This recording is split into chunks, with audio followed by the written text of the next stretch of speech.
Questo servizio è offerto da Motoclub del Montagnanese. È un grosso segno, anche nelle dimensioni fisiche, quello che l'assessore regionale allo sport Massimo Giorgetti ha consegnato domenica 14 marzo al presidente del Motoclub Montagnanese Francesco Loro.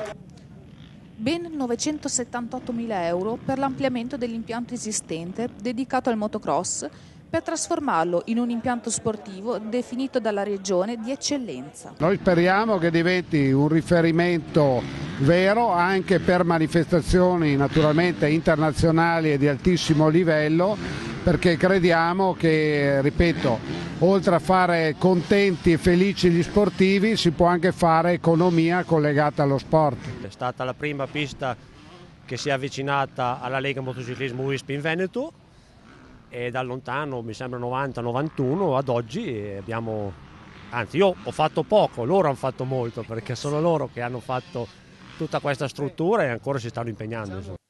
Il motivo principale è che questo impianto sportivo ha caratteristiche uniche. La prima è, ad esempio, che è adatto sia alle moto che percorrono il tracciato in senso orario che alle auto in senso inverso. Questioni di sicurezza. Per le moto è la sabbia, per le auto il guardrail. Ci si può esercitare anche nella guida veloce. Carabinieri, polizia e altri corpi di pubblica sicurezza nell'intera regione, infatti, non ne dispongono o sono costretti a provare dietro un supermercato. Quando Francesco Loro, il presidente del motocross, ci ha presentato il progetto, ne siamo rimasti entusiasti. Abbiamo cercato in tutti i modi di concedergli lo spazio che lui richiedeva e finalmente siamo riusciti a trovare il sistema per darlo direttamente in gestione a lui. Sicuramente Montagnana, oltre all'impianto di motocross, che è un impianto che funziona alla grande, avrà anche un impianto di velocità che servirà sicuramente a valorizzare la città anche per l'aspetto sportivo. Pensare che 20 anni fa questa è una discarica di rifiuti? Certo, questa era la vecchia discarica dei rifiuti, quindi un plauso maggiore al Motoclub di Montagnana che oltre che fare un recupero a livello ambientale ha saputo creare un impianto sportivo di eccellenza come questa pista di motocross che veramente sta dando delle grandi soddisfazioni. Corsi di guida per portatori di handicap, guida sicura per le scuole sia di auto che di moto, anche se la principale mission è quella di mettere la pista a disposizione dei motociclisti perché si sfoghino lanciando la moto al massimo della potenza. Sicuramente credendo in un sogno che effettivamente sembra stia diventando realtà.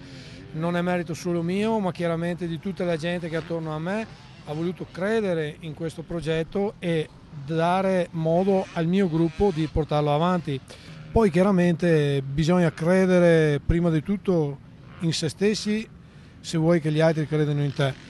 Questa cosa qua io l'ho sempre voluta fortemente, sono effettivamente convinto dell'importanza del progetto per il Motoclub Montagnanese, per la collettività di Montagnana, ma soprattutto per tutti quegli appassionati che si trovano ad avere una moto, le cui prestazioni sono sicuramente superiori a quelle che le condizioni del traffico di oggi possono consentire e che quindi hanno effettivamente bisogno di spazi e di strutture idonee dove poter portare al limite la propria capacità di guida senza rischiare la vita. In questo modo si raggiunge un duplice obiettivo, quello di sfogarsi in pista per poi tornare a casa a 50 km/h.